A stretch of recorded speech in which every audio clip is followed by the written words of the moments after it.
इस वीडियो में हम देखेंगे कि रेटफुल रिफाइनमेंट जो है वो इस सॉफ्टवेयर में कैसे कैलकुलेट होता है। इस सॉफ्टवेयर में हमारे पास कैलकुलेटेड पैटर्न को ऑब्जर्व डेटा से मैच करने के लिए कोशिश करता है, जो कि हम रेटफुल रिफाइनमेंट के थ्रू करते हैं। उस तरीके से करता है कि उसमें जो पैरामीटर्स होते हैं वो एडजस्ट हो जाते हैं।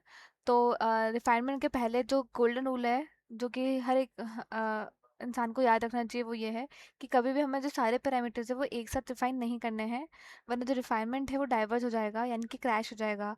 हमेशा हम एक एक ग्रुप को ऐड करेंगे।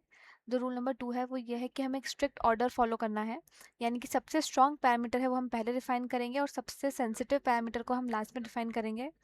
रूल नंबर 3 यह है कि हर स्टेप के बाद जो है हमें रिजल्ट को चेक करना है। अगर RW कम हुआ है तो हम आगे बढ़ेंगे, अगर जो है वो बढ़ के क्रैश हुआ है तो उस पैरामीटर को हम वापस से अनचेक कर देंगे। तो हमें जो ऑर्डर फॉलो करना है वो ये है कि सबसे पहले हम स्केल पैरामीटर, फिर बैकग्राउंड, फिर सैम्पल शिफ्ट, फिर यूनिट सेल्स, फिर प्रोफाइल और स्ट्रेन, फिर preferred orientation, then atomic positions, then thermal parameters. ये सारे जो है स्टेप बाय स्टेप हम रिफाइन करेंगे। तो जो सबसे पहले है, हमें स्केल फैक्टर रिफाइन करना है। जो सबसे पहले हम जाएंगे सैम्पल पैरामीटर्स में, उसके अंदर जो कि ये हिस्टोग्राम स्केल फैक्टर, इसका जो चेक बॉक्स है ये ऑलरेडी ऑन है, हमें इसको ऑन करना है। ये जो होता है सबसे पहला पैरामीटर होता है स्केल फैक्टर ही। ये कैलकुलेटेड पैटर्न की जो ओवरऑल हाइट को ऑब्जर्व से मैच करता है। तो हमने इसको टिक कर दिया है, और अब हम जाएंगे कैलकुलेटेड में और रिफाइन का जो बटन है उसको क्लिक कर देंगे। इसको हमें नाम देना पड़ेगा, टेस्ट 3 सेव। तो ये कैलकुलेट हो गया है और हमारे पास एक रिजल्ट आया है। हम देख सकते हैं कि जो RW है वो 87.480 है, और जो स्केल फैक्टर है अ, हमारे पास वो भी 1 से 0.108 हो गया है। अभी जो RW है वो बहुत ज़्यादा हाई है, लेकिन ये नॉर्मल है। अभी तो हमने सिर्फ स्केल को सेट किया है, तो हम इसको ओके दबा के आगे बढ़ जाएंगे इस तरीके से। फिर जो हमारा सेकंड स्टेप है वो तो है बैकग्राउंड पैनल में। बैकग्राउंड पैनल में जाके हम चेक करेंगे कि रिफाइन चेकबॉक्स ऑलरेडी टिक है कि नहीं है। तो हम अभी इसको जाते हैं बैकग्राउंड में और रिफाइन वाला चेकबॉक्स ऑन कर देते हैं।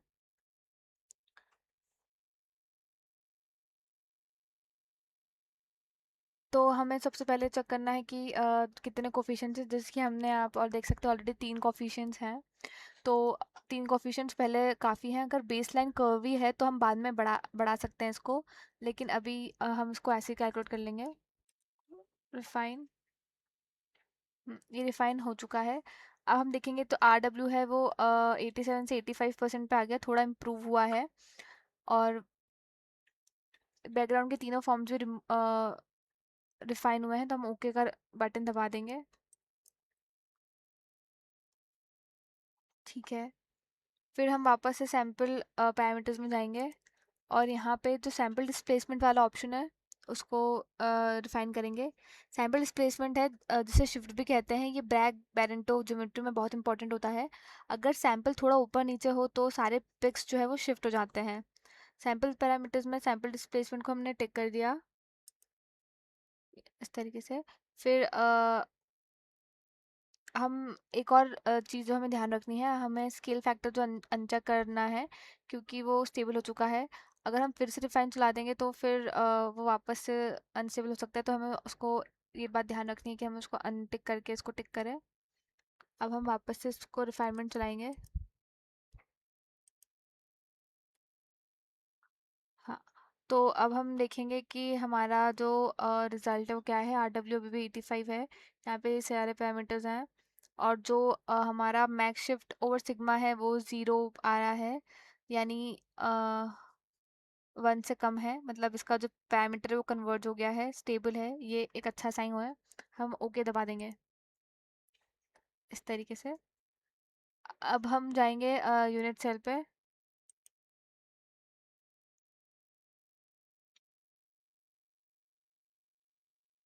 फेज में जाएंगे, फेज में, और यहाँ ये रिफाइन यूनिट सेल। अब हम इसको रिफाइन करेंगे, इसका चेक बॉक्स ऑन कर देते हैं।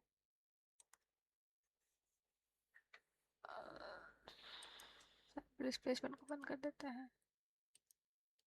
फिर इसको जाएंगे, फिर वापस हम कैलकुलेट और रिफाइन का बटन क्लिक करेंगे। तो अब हमारे पास जो है A0 यहाँ पे ये आया है।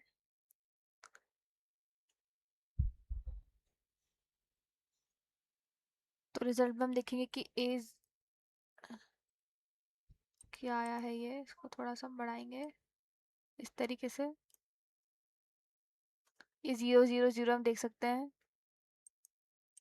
ये कुछ वैल्यूज डिफर है बाकी, पर ये 0 है। 0.32624 और 0.32648। तो ये जो होता है ये रेसिप्रोकल मैट्रिक टेंसर है, जो कि डायरेक्टली सेल पैरामीटर्स से जुड़े होते हैं। सॉफ्टवेयर इन्हें रिफाइन करके सेल को फाइन ट्यून करता है।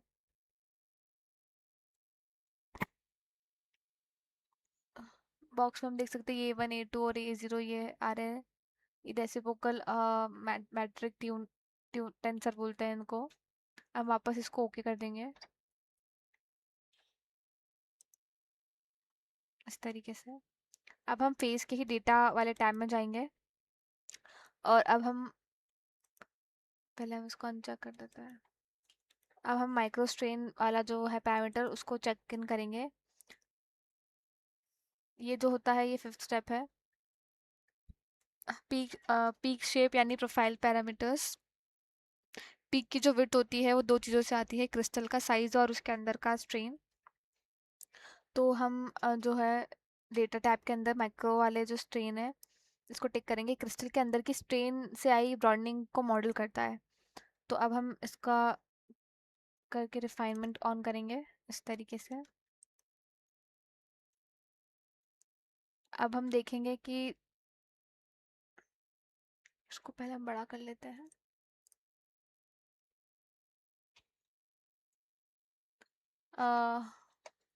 अब माइक्रोस्टेन रिफाइन हुआ है, जो वैल्यू है वो 1000 से बढ़ के कुछ 5000 समथिंग आई है।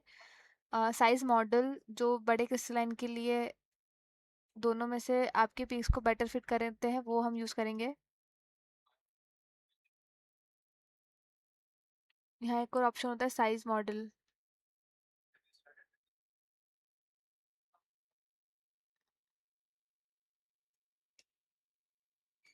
ओके।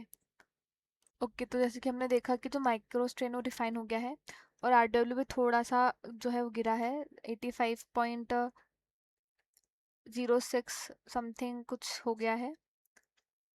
तो ये धीरे धीरे इम्प्रूव हो रहा है। अब हम इसको ओके कर देंगे। अब हम जो है नेक्स्ट स्टेप पे जाएंगे, जो कि डेटा टाइप के अंदर ही मार्क डॉलर्स रेशियो ये है, इसको हम क्लिक करेंगे।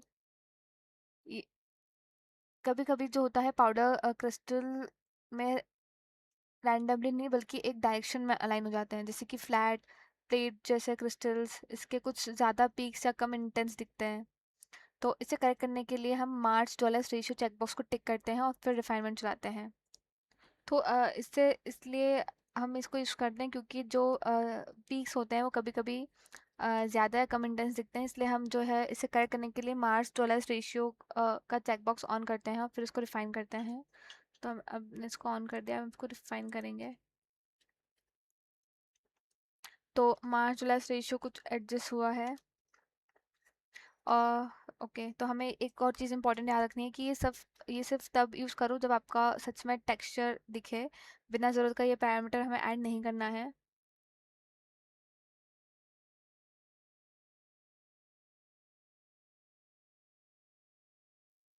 जो नेक्स्ट स्टेप्स है हम जाएंगे एटम टैब पे। ये सबसे डेलिकेट स्टेप है एटम्स पोजीशंस वाला। इसको हम कर देते हैं इंक्रीज।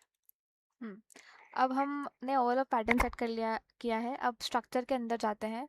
एटम्स टैब में जो हर एटम को हम रिफाइन करते हैं, उसका रिफाइन का कॉलम है, हमें उस पर फ्लेक्स सेट करना होता है। यहाँ जो है एक्स का मतलब है कि एटम के coordinates x y z define होंगी, तो हम रिफाइनमेंट चलाएंगे इस तरीके से। इसको एक्स करके कैलकुलेट रिफाइनमेंट चला देते हैं। तो हमारे पास कुछ वैल्यूज आई हैं। रिजल्ट में DAX और DAY दिखते हैं। ये LA1 एटम पोजीशंस में हुए छोटे चेंजेस हैं यहाँ पे, इस तरीके से देख सकते हैं हम ये। आ, और एक और चीज़ जो हमें याद रखनी है वो ये है कि एटम्स पोजीशन को सबसे लास्ट में रिफाइन करते हैं, और बहुत ध्यान से एक एक एटम या थोड़ा थोड़ा करके हमें रिफाइन करना है। बाद में हम थर्मल पैरामीटर्स UISO को रिफाइन करेंगे इसे, और ऑक्यूपेंसीज भी इसी तरह ऐड करते हैं। तो ओके, अब सबसे एक ज़रूरी बात है कि हमें जो रिज़ल्ट है वो उसको कैसे एनालाइज करना है। हर रिफाइनमेंट के बाद जो है ये रिजल्ट बॉक्स आता है, इसमें 4 चीज़ें होती हैं जो कि हमें देखनी है। सबसे पहले होता है RW, यानी कि वेटेड आर फैक्टर। ये सबसे ऊपर होता है और सबसे इम्पॉर्टेंट होता है। ये ये बताता है कि कैलकुलेटेड और ऑब्जर्व पैटर्न में कितना डिफरेंस है, कितना कम, जितना कम उतना अच्छा। जो सेकंड चीज़ है वो है काई स्क्वायर की वैल्यू। बॉक्स 2 वैल्यूज देते हैं, रिफाइनमेंट से पहले और बाद में, जो कि कम होना चाहिए और आइडियली 1 के आसपास होना चाहिए। थर्ड जो चीज़ है वो है मैक्स शिफ्ट ओवर सिग्मा या कन्वर्जेंस। ये कन्वर्जेंस बताता है अगर ये 1 से कम है तो रिफाइनमेंट स्टेबल है, अगर बड़ा है जैसे कि 14 या 27 तो कन्वर्ज नहीं हुआ है और साइकिल्स या सेटिंग्स एडजस्ट करनी पड़ेगी। जो फोर्थ चीज़ है वो है पैरामीटर टेबल। हर रिफाइन हुआ पैरामीटर, उसकी वैल्यूज़ बिफोर और आफ्टर और उसका शिफ्ट, और ऊपर लिखा होता है कि डिटेल रिजल्ट एक डॉट LST फाइल में सेव हो गया है। वहाँ सब कुछ डिटेल में होता है। और सबसे नीचे होता है लोड न्यू रिजल्ट। ओके दबाएंगे तो रिजल्ट एक्सेप्ट हो जाता है। अगर रिजल्ट जो है वो ख़राब है, जैसे कि RW बढ़ गया, तो हम कैंसिल दबा के उसे रिजेक्ट भी कर सकते हैं। तो सवाल आता है कि आइडियल वैल्यूज़ क्या होनी चाहिए। तो हमें ये याद रखना है कि RW या RWP ये जितना कम हो उतना बेहतर होता है। 10% से कम हो तो बहुत ही अच्छी बात है, 10 से 15% है तो गुड है, और लैब डेटा में 15-20% तक चलेगा। अगर 30 या 40 या इससे ज़्यादा हो, तो जैसे कि हमारे केस में 85 है, तो मतलब कुछ गलत हुआ है। रिड्यूस्ड काई स्क्वायर या गुडनेस ऑफ फिट जो है, आइडियली आइडियली 1 के आसपास होना चाहिए, 1 से 2 के बीच में हो तो अच्छा है। और जो मैक्स शिफ्ट ओवर सिग्मा है वो हमेशा 1 से कम होना चाहिए, तभी रिफाइनमेंट जो है वो कन्वर्ज होगा। अब हम देखते हैं कि जो UISO पैरामीटर्स है हम उसको कैसे कर सकते हैं। इसी तरीके से हम सारे पैरामीटर्स को एक एक करके रिफाइन करेंगे, जैसे कि हमने इसको किया है इसमें एक्स फ्लैग करके।